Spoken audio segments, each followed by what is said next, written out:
Alright, what's going on, guys? I'm sure if you've been at least trying to keep up with all the Elden Ring news going on lately, I'm sure you've realized that there is a ton out there at the moment. And I'll admit, I've been waiting for it to dwindle a little bit before I covered it here on the channel, so that I could condense everything, make sure we have the proper context for everything, and relay that back to you guys in one condensed place, which is what we're gonna do today. And we have a lot to get through, including several new Elden Ring tweets, a new OST that was officially revealed, yet another Kitao interview, and a lot more. So let's not waste a lot of time. Subscribe if you're new around here. This place is going to be your one-stop shop for all things Elden Ring. And with that, let's start with the latest news. About 10 minutes ago at the time of me recording this, Elden Ring dropped a new tweet on us, and this one was quite different from what we've gotten in the past, in that it contained a video. Now it's really short, but there's a lot of cool stuff in here, so take a look.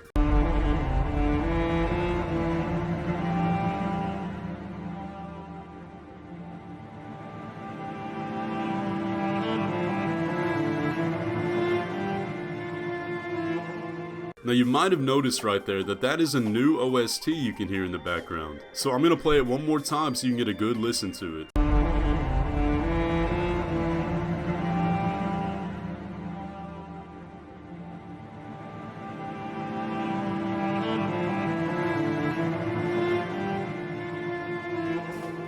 Now I love the way that sounds, and I think it's safe to assume that that's going to be the daytime track for this area, which is a really good sign because I know some people were assuming that the track we got for Limgrave, since it didn't actually change, was going to be the only daytime OST.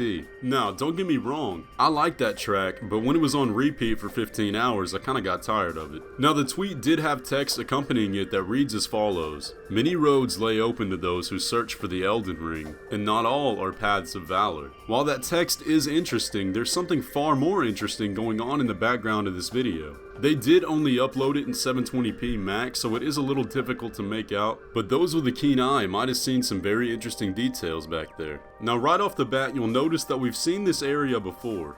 This is that autumnal forest that in the gameplay preview we see the characters sneaking through, avoiding the big Cthulhu guys. Although if you pay close attention, you'll notice that we're actually looking at it from a different angle, and it does reveal some cool stuff. If we take a look right above the character here, we'll notice something right off the bat. It's another one of these ghostly banner poles, and as far as I'm aware, somebody please correct me if I'm wrong, we still don't know what these things are. Again, I might have missed it, but I don't think these are any kind of marker that we've seen before. It is also important to note that the last time we saw one of these was in the Summer Games Fest trailer, and it was also surrounded by these orange trees, so it could be something exclusive to this area. But if you look below that, you'll also notice that this crumpled bridge is the place where the character was hopping down in the gameplay preview. And most importantly of all, right in front of the character is a minor Erd tree. So this area is going to be very important. But that's all I want to cover with this. We got to move on because we have a lot to get through. Yesterday we also learned about a new weekly Famitsu magazine that's going to be featuring Elden Ring. Now what I could gather about this is that it said interviews with certain creators, and that this edition is going to be coming out on the 16th of December. Now I don't speak Japanese, I can't read it, so if anybody out there wants to go into more detail about what this is going to be, please leave that down in the comments, but I can only assume it's going to be another Kitao interview, or maybe even Miyazaki talking about the game. But this is going to be something to keep your eyes out for. If we learn more about it, I'll be sure to keep you guys updated.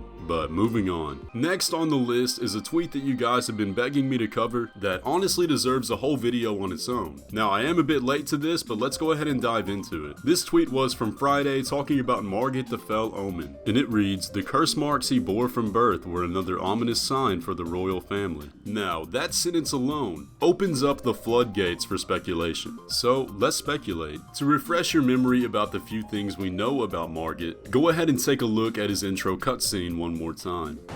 Foul tarnished, in search of the Elden Ring, emboldened by the flame of ambition.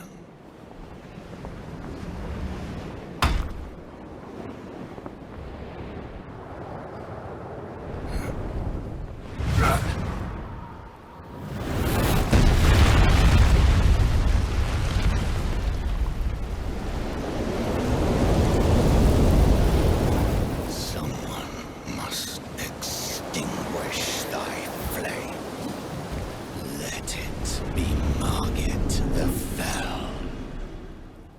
This cutscene reveals quite a bit of things to us that we didn't know prior to the network test. A few of these are that he uses golden magic, which can be assumed to be miracles, but far more importantly, we can see that he has golden eyes. And we know that these golden eyes mean that he has the guidance of grace, which, if we refer to the lore, should only be held by the Tarnished after the shattering. So that raises a number of questions. First off, how can he have the guidance of grace if he's not a Tarnished? The first thing that comes to mind for me is that he is at Stormveil Castle, which we know is currently ruled by Godric the Golden. But the interesting thing about that is, Godric himself does not have the golden eyes. We can see that Margit does teleport in from somewhere, so there is the possibility that even though we do fight him at the entrance to Stormveil Castle, perhaps he actually doesn't work for Godric, but is simply using this opportunity to stop us before we can get started. We know that Godric himself practices grafting, which is a way to combine the limbs of living creatures with himself to improve himself. So maybe Margit found a way to graft something of a Tarnished with the guidance of grace onto himself and obtained it that way, but another possibility lies in the text that accompanied the tweet. But before we look at that, let's talk about his dialogue after you kill him. I shall remember thee, Tarnished, smoldering with thy meager flame. Cower in fear of the night, the hands of the fell omen shall brook thee no quarter. Now I myself, along with others, had no idea what brook thee no quarter meant,